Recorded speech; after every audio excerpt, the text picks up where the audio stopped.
bring into this conversation, because this is a conversation about right versus wrong expectation. When is expectation a good thing? And it's an intention, and it's a seed that you plant in that should rightly flourish. So essentially you've seen or been shown something supernaturally that's for you, it's true, and you're saying yes, and or you've simply quote unquote done the work, and so you rightly expect a certain outcome. But then again, at the same time, those expectations can kill you, because they can be attachment based, they can deviate you away from your flow path. And that's often the way. So we can talk about that, right versus wrong expectation. But then as I was setting up just now, I was thinking it's also a conversation, and I don't even know yet how this weaves together, but I trust that it will. All things always do weave together once you let the message just come through and take over. Let God just take the wheel. And the conversation is also about, well, actually I see now how it weaves together. Just doing the simple things that you're meant to do each day, regardless of what they are, or regardless of supposed outcome, or regardless of whether or not it seems like it's worth it, or it's a good use of your time, or it's where you should be putting your focus right now, or anything like that, but actually just trusting in what you're being shown, and that it makes sense for where you're going, whether or not you can see how. And then, by the way, the comment about my arms, which I appreciate, is, I'm going to say, is some part of this conversation as well. And I'll tell you straight away why. When I was 17, which is like closer to 3 decades ago than 2, which is just kind of mind-blowing to me, but about 26 years ago, closer than 3 decades ago than to 2 that I was 17. Is that even legal? Is that even allowed? When I was 17, I first started lifting weights. And I joined the gym because my mother had joined the gym, and I was a high school girl still at the time, and my school was I don't know, like 1 or 2 buildings up from my school. But my mum had joined the gym, and I thought, it's not right that my mother goes to the gym and that I don't go to the gym. I got to join the gym. This was the reason I joined the gym in the first place. But when I started to lift weights, I wasn't at all into it at the time. I mean, is anyone ever into anything they've never done before? I don't know. I guess some people are pulled towards it. It was more that it was what I should do, or I felt like it was what I should do, or I guess it was what the gym was suggesting that I should do. But I remember this moment pretty early on where I was doing an exercise called an upright row, which is where you hold a barbell, or it could be dumbbells, and you're pulling it up like that. And 26 years ago, as I did this exercise for probably one of the first times ever, hello, Karen Mason, I love you. I saw my little baby striations on my shoulders, you know, the very first little winks of muscle development, I suppose. And I stood there and I looked in the mirror and I said to myself, if you just keep doing this forever and never stop, then by the time you're 40, you'll have arms like Madonna and you'll look amazing. That's what I said to myself when I was 17 and I had just started lifting weights. And I tell this story a lot. I probably tell this story more often than it needs to be told. Because A, it freaking worked. When I turned 40, I was excited that I had a great 40th birthday. I had a big party. All of my closest people in the world, except for 2 who couldn't make it, but pretty much all my closest people and family and everyone just flew in from wherever they were at. It was a great party. But I was almost more excited by the fact that I literally was running around. I kid you not, I was running around the house the day of my 40th birthday party, which I think was 2 days after my actual birthday. So maybe the day of my actual birthday. Oh, there you go. You've followed my fears and never heard the story. Good. Maybe I don't overtell it. I literally was running around the house to all and sundry, which was, I guess, my best friend, Callie, who was there, and my kids, going, I did it. I freaking did it. Look at my arms. Look at my arms. I did it. I did it. It was honestly, it wasn't so much that it was like the greatest achievement of my life or something, because I've had great arms for years. It didn't happen the moment that I turned 40. But it was so exciting to me because it's just that principle, you know, of planting something in. And I always thought, and one of the reasons I've told this story a lot is, it's not so much because I did the work. Obviously, I did the work. Obviously, I do the work. I love working out. I love fitness. I just, you know, it's so ingrained into my identity. And I was in the fitness industry for years, but I have been out of it now for 10 years. But it's a lifestyle, right?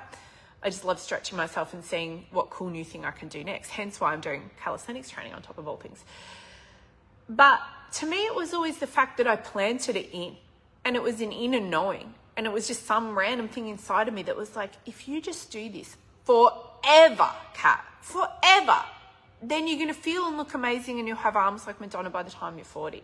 So I feel like this is a principle of so many things. It's a principle mostly of handing things over into the forever, of getting out of the, this is so good, getting out of the idea that you should do a thing, anything, in your business, in your money, in your relationships, in your fitness life, in any part of your life, in order to get an outcome. Now, it's not that outcomes won't occur. Obviously, outcomes occur. Hello, look at my arms. The outcome occurred, right?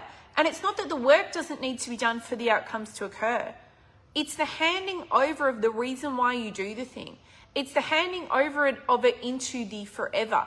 It's the saying yes to something that just makes sense to you, that may not make sense to any other human on the planet, or it might only be a select group of humans or a small group of humans or whatever it might be. Another example I'll give you, years ago, a very long time ago, I don't know how long ago, but somewhere between 10 and 17 years ago, closer to the 17 part, I guess. So I'm thinking of the fact that I started to do things on the internet 17 plus years ago, which was when I built my first little build it myself website in a box, $39.95, I remember. And then it gave instructions on how to set up your own website. I made it a black background with white writing on it and neon colors everywhere. Everywhere. It was great. It was very like mind-boggling to read, not because of the dramatic effect of what I was writing, but because of the white font on the black background with neon jumping out everywhere. Hi, I haven't really toned down on the color thing. In fact, I have like a muted filter on right now on Instagram. But somewhere around that time, or not long after, I fell back in love with writing, which I'd always been a writer and I'd always been great at writing, and it was always a big love of mine. And I grew up thinking I'm either going to be a lawyer or I'm going to be a journalist, except that what I'm going to do is I'm going to speak and write to millions of people, and I'm going to make millions of dollars and impact millions of people to live their life purposefully and in alignment. But that part of it was more in my spirit rather than being articulated until a much later age. So I fell back in love with writing because of building this little online website and started to write a blog and that sort of thing.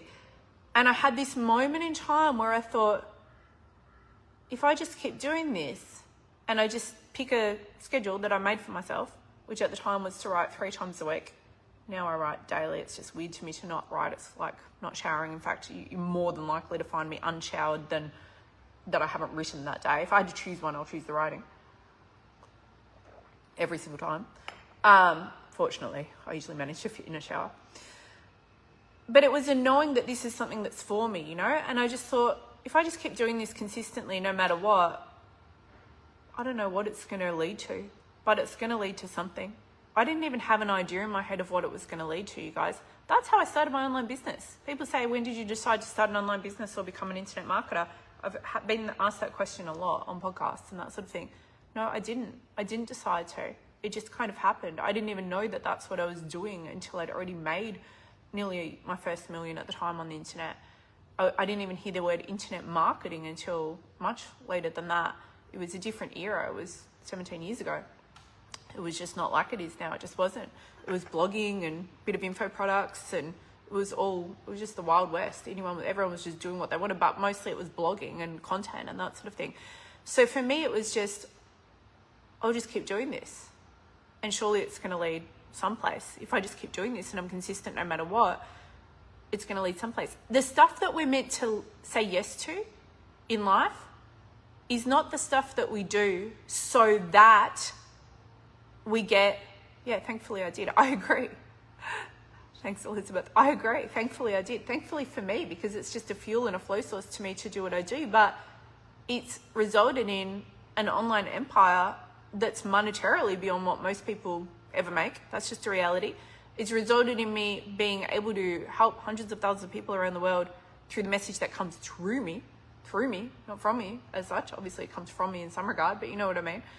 And I mean, certainly my lifestyle, dreams and goals, but also my work, my writing it teaches me, you know, I tap in nowadays purely to the Spirit of God, but I was tapping into my own spirit for years and my own inner knowing, and I would just learn and understand things that I didn't even know. To this day, I read my own writing. I don't even read my own writing half the time because I feel like that about it. Like I'm like, oh, like it feels too powerful for me and I don't want to read it, or it makes me feel self-conscious, or it puts me back into my human thinking mind, and then I start questioning or editing or judging it. It's some version of that, depending. But sometimes I'll reread it, or I'll make myself reread or watch something that I did, particularly if I know I was very dropped in a training, then I might rewatch it. And I very much am like, oh, I can't quite look at it because it's such a raw thing that comes through me, and it's not about me. It's so beyond or before or, you know, eternally after me. So it teaches me. My work shows me what I need. Me being here right now having this conversation with you is not me just passing the time of day, and it's also not a marketing thing for my business, even though it has that effect. You know, it's a form of content. It allows me to share my message. It allows me to give you an invite into the fact that today is the final day to join the Secret Garden, which is my low-cost membership, and it's this space that God gave me for the faith-led entrepreneur who simply knows there's a different way, business, money, life, all of it. Secret Garden. Don't miss out on checking it out, because we do close today. thekatrinaruthshow.com/the Secret Garden. It's incredible. It's phenomenal. We're only a few weeks in. It's mind-blowing what has happened in that space, what has happened already in that couple of weeks. When you join, go firstly to the training. Well, you listen to the prayer first, which is a prophetic prayer, which is, again, beyond anything I could conceive of, because I didn't conceive of it. It came from God. And then you can jump into the trainings, and I teach live in there. So there's always new trainings. But the Money the God Way training and the Creative Renewal training, just incredible. It's an incredible gift that God has given me for me and for you. You're supposed to be in. You're supposed to be in. You're supposed to be in. You'll know if you're supposed to be in. Go to the page, thekatrinaruthshow.com/the Secret Garden. You'll know if you're supposed to be in. Elizabeth says, I just joined the Prophetic Bootcamp. I'm studying there. That's awesome. The Prophetic Bootcamp is a 30-day live course, which is only $99, or there's a 2-part payment plan also. And that's going to start tomorrow. And that is a gift if you're in the Secret Garden. But otherwise, if you're not sure if you want the all-in membership with me and the ongoing live, and you're just kind of pulled to be in my space in some sort of way, you're feeling a nudge maybe, or you just want to understand more about the prophetic in your own life, well, you can look at that at thekatrinaruthshow.com/prophetic bootcamp. And that's a 30-day live class that's going to start tomorrow, or Friday in the US. I always start everything US time. So those are a few things that are going on. Sam just dropped a comment over on Facebook about the Secret Garden, but links are on my stories and in my bio and all the usual places, and or you can go to thekatrinaruthshow.com/the Secret Garden. The Prophetic Bootcamp one, which is the $99 one, is at thekatrinaruthshow.com/prophetic bootcamp, and the Secret Garden, crazy low cost as well. So which thread am I going to pick up now? You don't do, here's the thing. Don't do things in order to get an outcome. This is what it comes down to, right? Now, there's some things where it's right and true to have an expectation, because that expectation is grounded in what already is. You know, so I don't know, I expect that when I press the button on my coffee machine, it produces coffee. That's a pretty funny, silly little example. I expect that somebody who I'm close to in my life, intimately as a friend or a family member that I'm close to, or anyone that I'm close to, I expect a level of love, affection, intimacy, whatever from them in a right and appropriate way, right? It's a natural, understandable expectation because it's a reflection of what already is. When you join a course or a class, you expect that there will be the teachings and the trainings and the group or whatever it was that was said. So this is not an attachment expectation. It's not a wrong expectation. It's an expectation that is based on what is present. Wrong expectation is when we start to say to ourselves that if I do such and such thing, it's going to get me such and such thing. For example, if I start writing and sharing things on the internet, hi, thank you for saying hi. I don't know who it is though, because I can't tell from your profile name. Wrong expectation is when we, like, for example, let me give the example. If you start to go live all the time on social media, or you start to post in a certain way, or you start to market in a certain way, and you do it so that you get a particular outcome, this is where I believe that as a supernaturally tapped in being who desires to live from what is already true in the spirit realm, Rabbi, hi, then you're off course. You've lost the game. Now, I understand that there's people out there in marketing and in any walk of business or life who do things so that it leads to a certain outcome. if I exercise this way and eat this way and I stick to it for 12 weeks, I'm going to get my body transformation and win the challenge, or whatever the thing is, right? If I go live consistently, if I message, if I market and sell in a certain way, then I'm going to expect my business to grow, I'm going to make more money, etc. There's nothing inherently wrong with that. If that approach or pathway is aligned for you in a certain area of your life, that's awesome. Example, something that I'm not consistently or typically very good with is random small admin type tasks, whether it be at home or whether it be in my business. So I can set myself a little assignment, as if I stick to this, but hypothetically, right? That every single day I would spend 15 minutes clearing out emails or smaller tasks, or God forbid, an hour doing admin things or smaller tasks, because that way it would equate to, over time, these different things are addressed and dealt with. So I will consistently put in my little admin time or my get stuff done time so that all the smaller random tasks are on top of. Theoretically, I would do this. We'll wait and see with bells ready to peal and chime for the time when I consistently do this. But theoretically, I would do it. And I've done it in different ways, I suppose. More so, I prefer to wait till I'm on some kind of fabulous long haul flight where I'm trapped in a tin container and can't go anywhere, and then I get myself into a flow zone of doing all my smaller tasks for 13 hours or whatever it is. Oh my God. I literally just vacuumed up the water just then because I was laughing. So who wants to fly to the US with me? Or just fly to, I don't know, London or something? And we'll go Emirates first. Why would we not? So we can have a little cabin, a little suite, just to get into a get stuff done mode. No, I do it sometimes when I'm not on a plane. Like sometimes I'll get myself into, anyway, you don't need to know how I do my get stuff done. I actually don't really do it that way, the 15-minute a day way, but theoretically, right? So this is a great question. It's Terry, right? Is it Terry? I can never remember or tell when someone's profile name doesn't say their exact name, then I'm not sure. So if you need to financially support a family, she asks, you need to keep those expectations or outcomes separate from just showing up for your God-given gifts. Yes. I love that you asked that question. You probably saved me 20 minutes of rambling and save everybody else as well. That's basically what I'm getting at. It needs to be as messengers, as creators from those of us, Tanya. Okay. That would have been probably my next guess.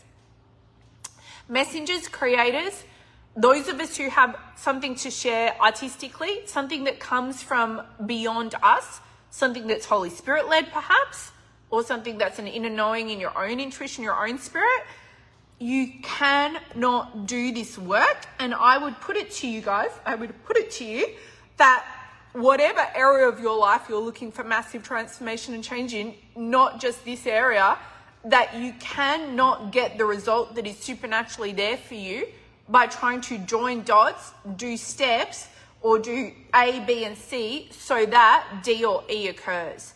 It does not work that way for creative flow, messaging, pouring forth, being spirit-led in what you're teaching or sharing or preaching or whatever it is that you're doing. And I truly believe that it doesn't work that way for any area of life. The only area of life that I can really see that it works that way is the example that I used before that I personally don't even stick to. And also though, that is not to say there's not a time or a place for going, okay, I'm going to, for example, let's say somebody's building their business and their business is not sustaining them financially as of yet. Then maybe they're still going to a paid job, or they're doing something else that is generating income, maybe transitioning from one business to another, for example, or they're having a job as an employee. Well, then yes, you could argue that you're doing that so that you get paid in order to pay for your bills, if that's what you're led to do. But really, even then, I would totally get into an argument about this, because I would contest that if the person is truly following flow and alignment, then what job they're doing, how they're doing it, or where they're led, or even if it's truly like it is the only job in the world that's available in their town and there's no other choice and they're not following any sort of flow to do it, they don't want to do it at all, but it's just what they said yes to do, then I would decide that that gets to be dropped into flow. Maybe I get caught up in the semantics of it, I don't know, but it certainly works for me, because what this is about and what I'm teaching is every different thing that you do should be coming from a place of what is actually present and true right now. And if you are going to commit to something and say, oh, I'm going to keep doing this because I can see that this is something that makes sense for me, or it just feels right for me, or if I keep doing this, then by the time I'm 40, I'm going to have arms like my daughter, or if I keep doing this writing thing, then I don't even know where it's going to lead, but surely someplace good. It needs to be from a place of this is true within my deepest self. this is true in who I am, at least for what I can see now, at least for this season, but for the foreseeable, so essentially eternally, unless or until it's shown otherwise, that I'm going to do this thing. And I'll tell you why this matters so much. It's not actually really just a conversation about what to commit or not to commit to, and it needs to come from flow or it needs to feel right or any of that stuff. It's partly about that. But truly, if anything feels like, oh, that's not flow for me, or I don't want to do it, but I can't see any different way to do it, cool, then I'll just freaking decide that now gets to become part of my flow. Anything can be flow.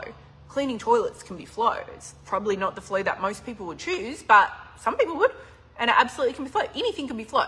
So if there's anything in your life that you truly cannot see a way to get past, like, for example, I've had situations in my life where there was no option for me to not need to engage with very, let's say, difficult people on occasion. So am I going to just live with a idea in my head that that's somehow against or contrary to me being in flow with my own life? No. I'm going to understand and accept that there's something there for me to drop into, understand more, shift more, and or that revelations will be given to me that allow me to navigate that, ever further, and or that the situation will self-adjust, etc., etc., etc. But under no circumstances am I going to move forward going, I am being forced to live in a way that is against what is true. If it seems like it's against what is true, then clearly there's a different perspective that I need, and or it just gets to adjust or change, and or there's lesson and growth from it, etc. Right? But the real thing that I'm getting at here, that's underneath it all, is about you being present with what is. And for those of you who write, speak, sell courses on the internet, create content, have any sort of online business or brand or desire to, this is so critically important because it will impact what is coming through you, and it will directly therefore impact who is coming to you as far as audience, clients, etc., and whether what is for you as far as money, growth, all other quote unquote results are able to occur. Because there's a very big difference between you writing something or selling something or speaking something or creating something that you thought should get an outcome. I'm doing this so that I'm going to commit to writing posts or posting on Insta in a certain way, or going live or selling or marketing in a certain way so that more people see me, notice me, engagement goes up, sales go up, etc. There's a difference between that and between I'm going to choose and decide and say yes to the right people finding me, following me, purchasing, buying, etc. Because that is what is true, and it's what I see inside of me, yeah? In my deepest, truest self, in my inner, wisdom. That's just what it should be. That's just what I feel. That's what it should be. You know what? If that's what you feel, let's go with that's what it should be. If you just feel like it should be that you are creating, selling, sharing, messaging, marketing, or speaking on big stages, or, in rooms with the most amazing waymakers and leaders, then let's just go with that's what should be. But then let's come back into the here and now and not do the content or the messaging or the action or the task or the commitment from a place of I'm doing it so that one day I get to this point, or so that one day I make enough money, or so that I make sales today or this week. The perspective shift is around the fact that we're either moving forward with an understanding that what has been shown already exists, it's already supernaturally done, so therefore the way that it occurred is already known and you simply need to follow where you're led, or we're moving forward with a perspective of I think I can, I hope I can, or even I'm certain I can and I'm determined that I can, but it's not, this is already something that's done. And so therefore the approach that you would take in your actions is going to be filtered through a lens of this should work, or I'm doing this so that, or if I build this, then this, or take this step, then this step, then this step, it should ultimately at some point one day get me to the place where I want to be. Does that make sense? Can you see the distinction? So there'll be an adjustment in that case, in everything that you do or say or share with the world. This might not matter to everybody. There's people out there where their flow and their genius is a different thing entirely. But I'm talking for those of us who came here to share a message creatively that comes from beyond our own knowing, that is an activator for us as well as those for whom it's for, and that should just be a let allow it out, let out the way that it comes out. And if that's you, then what it means is that the moment you start doing your work, you're writing, you're speaking, you're creating your sales, any of it, from a perspective of this should get me that outcome, or I'm doing this so that, then it's just not going to feel right for you. It's not going to be dropped in correctly. You're not allowing yourself to truly be led and guided, either by God's spirit or your own spirit, your own inner knowing. You're adjusting all the time. You're basically the equivalent, and I've used this expression for years, we don't want to be this. You're dancing on the street corner for peanuts. You're under command. Maybe by yourself. Maybe that's better than somebody else's command, but it's still exhaustive and draining. We don't want to be under command by ideas of what we should do.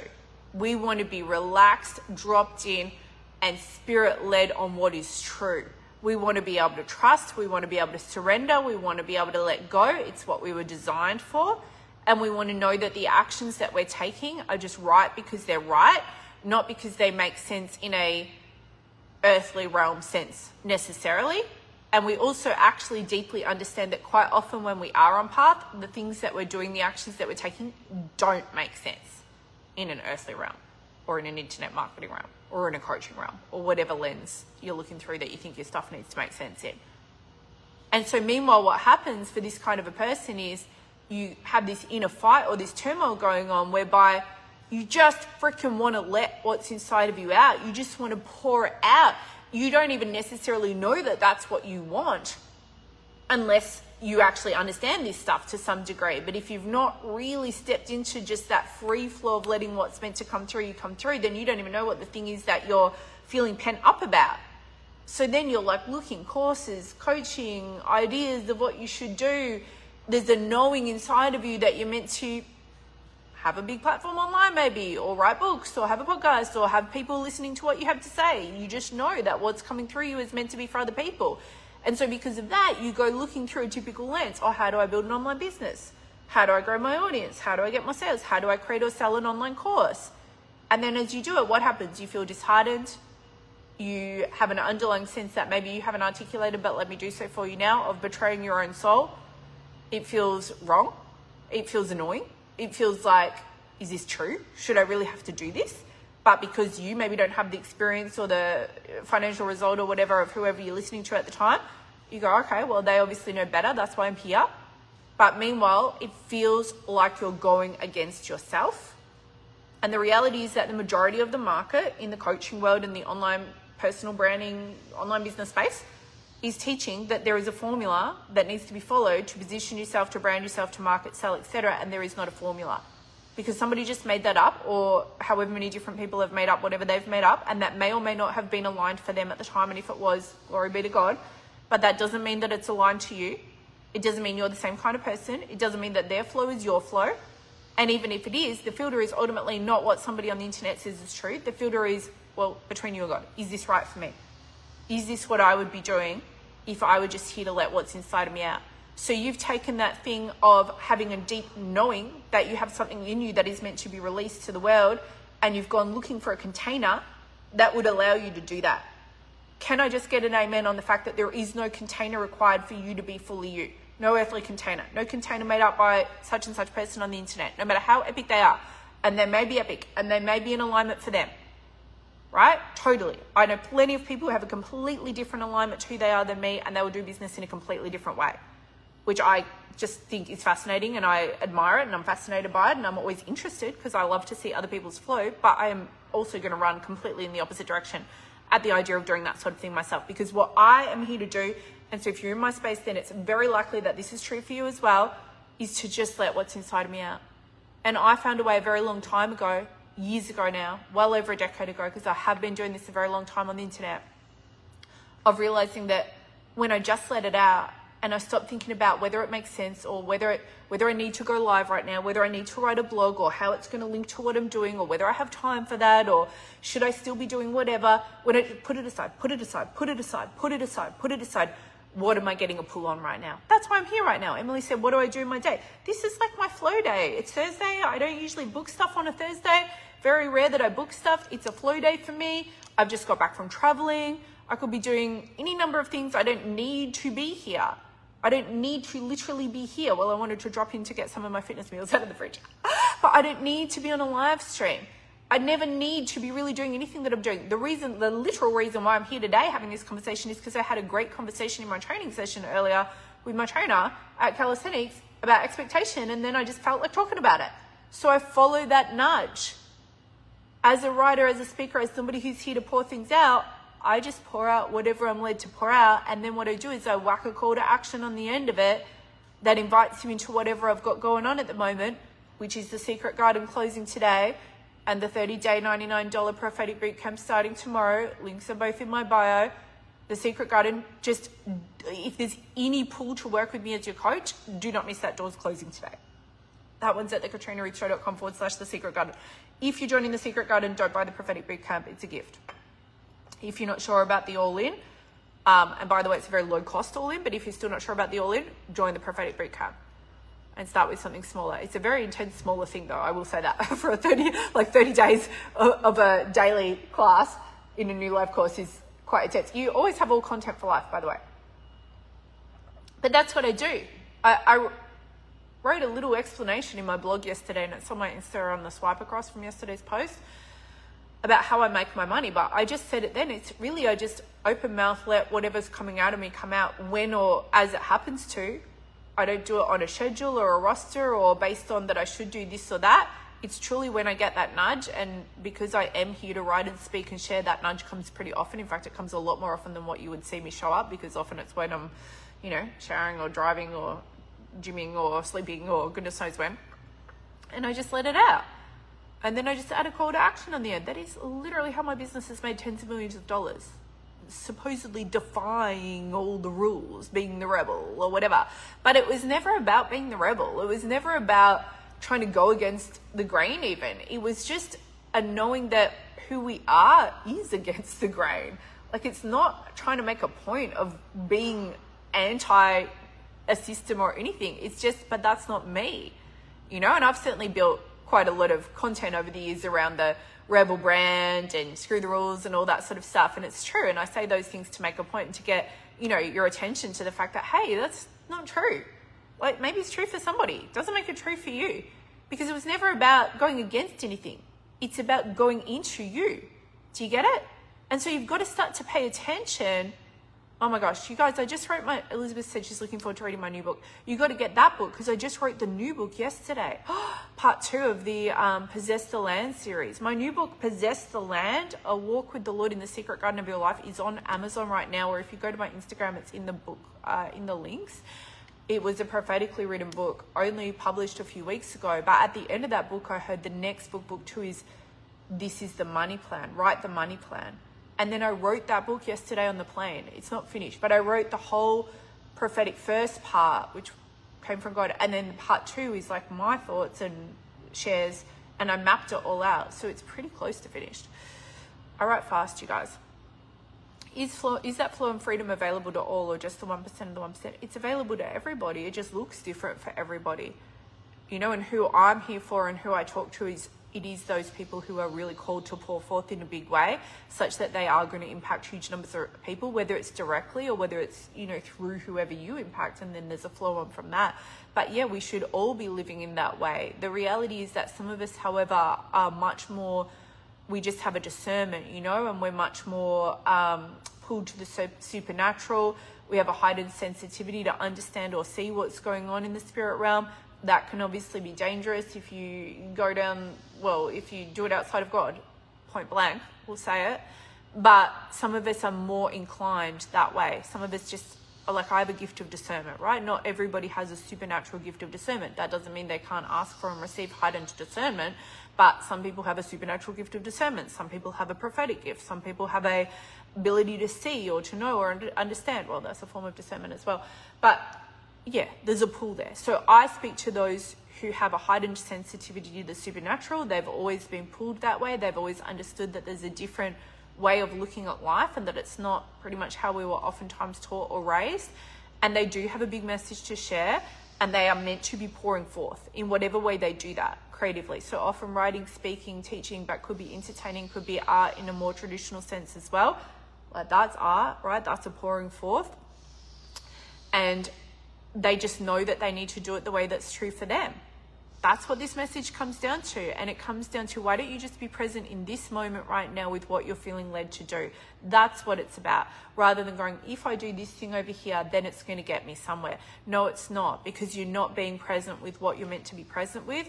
And what's happening is you're going into expectations in a not good way. You're going to an attachment and an idea that if I go and dance in this way, like a nice little dancing monkey on the street corner, then somebody's going to throw me a tasty peanut. Apply that wherever you want in your life. I need to go. Have an amazing rest of the day or evening, wherever you are in the world. Please leave me a comment. Let me know how this spoke to you. I would love to hear. And the Secret Garden does close today. Let me just read you this little piece that I wrote this morning. The Secret Garden Gorgeous, are you coming? You're supposed to be in, and we are closing today. This is the place God gave me for you to walk into all that should be for you in your business, your money, and your life. I teach live, the group is live, the Holy Spirit is there, and you're supposed to be in. You're supposed to be in to listen to the prophetic prayer He had me make you to begin, and then to dive into what is already created. I would start with the Money the God Way training and the Creative Renewal training. Talk about wall. And you're supposed to be in to join me in the ongoing, to join us. This place was, I first thought, was a vision that God had given me just for me, for my own business. And then one day only weeks ago, which feels like months, as I asked Him why I couldn't get behind growing my membership at the time, despite how great it is, I heard, but it's the Secret Garden. So the Secret Garden is the new membership God gave me. It is at thekatrinaruthshow.com/the Secret Garden. It is underway, a couple of weeks in. It is an ongoing rolling membership, but the doors are closing right now. And it is a low-cost membership. It is the core place God is having me teach. I continue to teach in my other places. I do different courses all the time. This is the ongoing space you're supposed to be in. If you're supposed to be in, how to know, go to thekatrinaruthshow.com/the Secret Garden. We do close today. If you're not sure about that, but you really want a boost and something powerful that is going to speak to you and unlock a deeper knowing and understanding of the supernatural and of what you get to speak over your life rightly in God, then He's having me run the Prophetic Bootcamp, which starts tomorrow. That is a $99 30-day brand new live course. It's going to start Friday US time. That's at thekatrinaruthshow.com/Prophetic Bootcamp. It's $99 for the whole 30 days. There's also a 2-part payment plan on that. That is a gift if you're in the Secret Garden, so don't buy both. DM me any questions and I will speak to you soon. I love you and I am praying for you. Bye.